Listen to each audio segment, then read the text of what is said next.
ටෙකා bro YouTube channel එකට ඔයාලා හැමෝම සාදරයෙන් පිළිගන්නවා.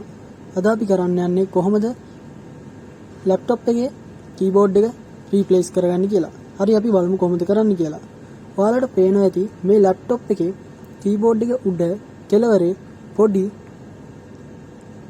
clips වගේක් තියෙනවා දිගටම. මේ clip හතරක් නැත්නම් පහක් තමයි තියෙන්නේ. මෙන්න මේ විදිහට පළවෙනි ක්ලිප් එක අපි ගලවගෙන අපේ අතින් ඒ උඩට උස්සගත්ත කීබෝඩ් එක අල්ල ගන්න ඕනේ. ඊට පස්සේ දිගටම මේ විදිහට ක්ලිප් ටික අපි නියනෙන් පන්නගෙන යන්න ඕනේ.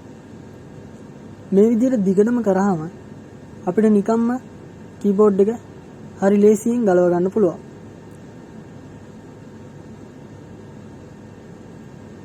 හැබැයි මේ ක්ලිප් ටික පන්න ගත්තා කියලා අපි තාම කීබෝඩ් එක ගලව ගත්තේ නැහැ.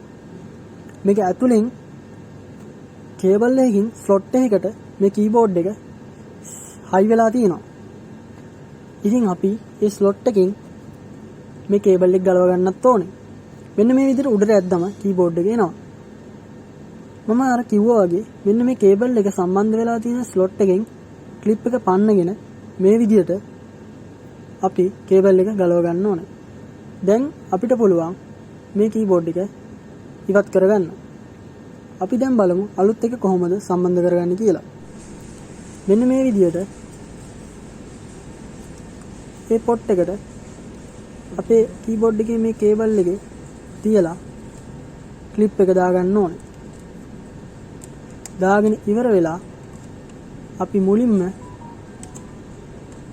mouse pad එක පැත්තට වෙන්න තියෙන කීබෝඩ් එක දාගන්න ඕනේ. ඊට පස්සේ මෙන්න මේ විදිහට උඩ ටික තද කරගෙන යන්න ඕනේ.